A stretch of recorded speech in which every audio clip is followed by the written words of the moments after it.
Hello everybody. After trying all the maps that are available in the technical preview of Halo Infinite, I want to share with you the reason why I think the multiplayer is such an amazing one.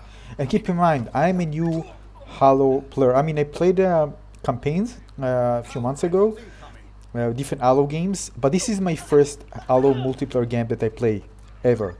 Now keep in mind, of course, I play lots of multiplayer first-person shooter games. I love, for example, Battlefield. I love the multiplayer, for example, in Destiny.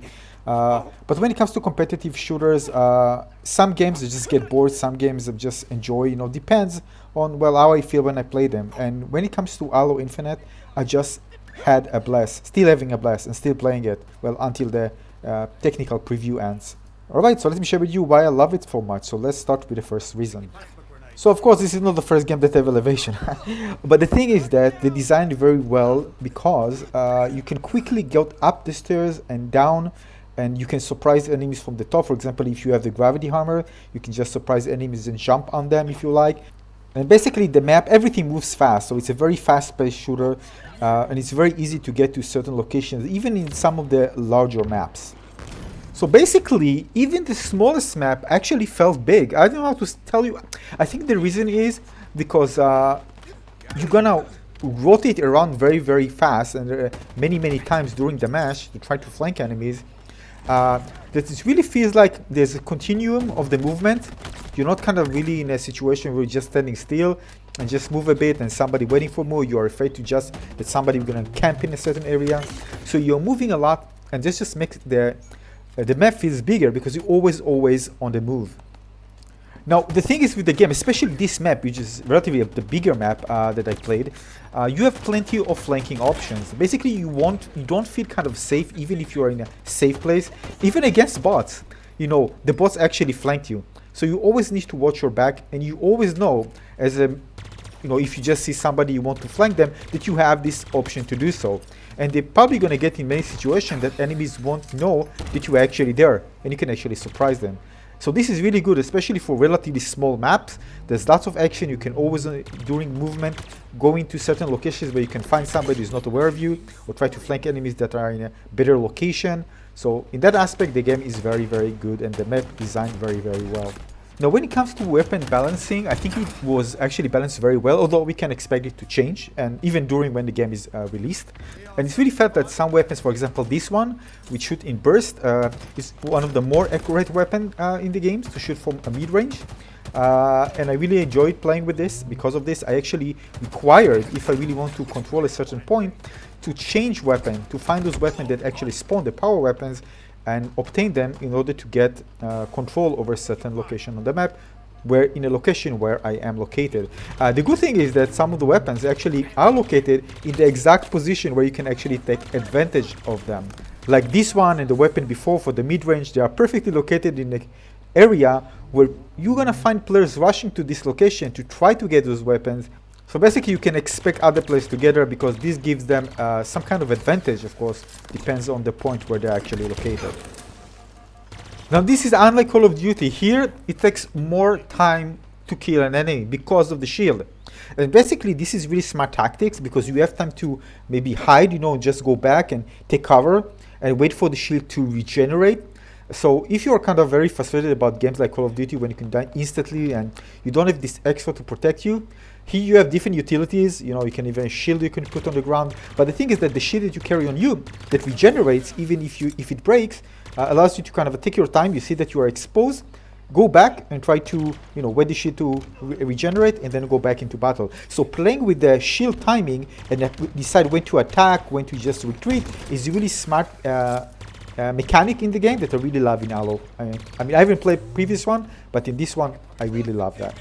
Now the other thing is that there are 3 maps that I played, and each one felt a bit different in a way. This one, for example, has a big area in the middle that you should probably be there unless you want to grab the power weapons.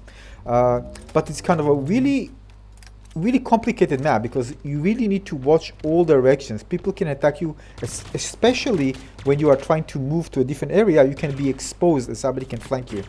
And when you're moving to other areas, players can actually see where you are and can change their position accordingly. And you actually can't see them because you're already moving inside. And the inside is the outer region of the map.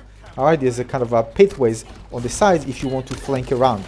So this allows you to, the other players who try to find where you are, to actually see where you're going and maybe try to flank you. You see, these are the areas. Now the same goes to the live fire in Bazaar. Each one is different. The live fire is a 3 lanes, very tight gameplay in the center with very exposed left and right. The Bazaar is quite similar to this, but more compact, a very exposed middle, and the ability to flank, but you are much more exposed there. But again, you're going to see people jumping through the middle and try to, there's also a middle ground where you can actually jump on, kind of a building. So if there's a fight in the middle, you can quickly jump on this little structure and try to surprise an enemy. So it can be kind of a cat and mouse fight in the middle, which can be pretty fun. So again, each map is unique in design in that matter. So it's really fun trying out different maps and yeah, just different and unique.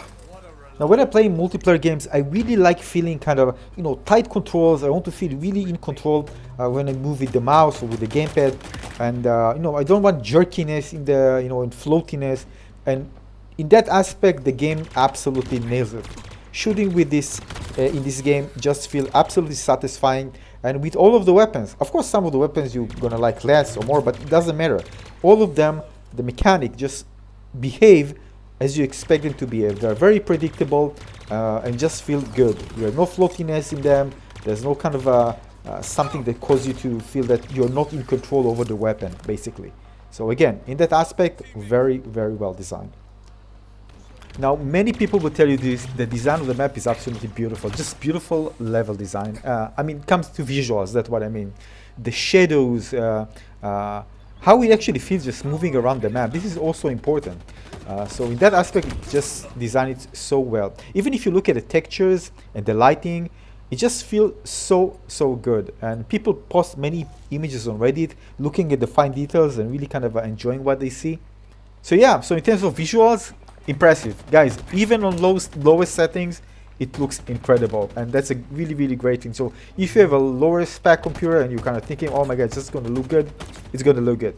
I played on lowest, it still looks amazing. It's really hard to tell the difference between the lowest settings and the ultra. Yeah, that's how good it is. Now I don't know how it's actually going to be when the game is released, but I'm sure they're going to be the option like you see here to play against AI opponents. And the thing is, guys, the AI opponents are so smart. I think what they did is just, you know, maybe just invited some many professional players and just train a deep learning algorithm. And you just see players playing like, you know, like they are professional players. I mean, just that's how it feels like. Seriously. I mean, maybe they just invited all of us to the beta not to stress test the game, but just train their deep algorithm how to play more human and play good. And maybe they can just change with the slider and make it even better or lower. But overall, just I'm just kidding. Or maybe maybe it's true. I don't know how they make it. But AI is the best AI opponent that I ever seen in a game like this ever. Anyway, it's really cool. Very, very good practice, by the way, because I think the AI will be much better than many of the other players that I play. Of course, in I think it's going to be ranked, right, or something that will match people for the to their own level. I think I'm not sure, by the way. I guess I'm new to this, but overall, it just felt fun being able to play against an AI and train, actually practice and training against an AI opponent. Of course, there's so many other things going well. Well, for example, the sound effects are absolutely amazing. By the way, the visual effects, I'm not sure, to be honest. I just felt like I want something just a bit...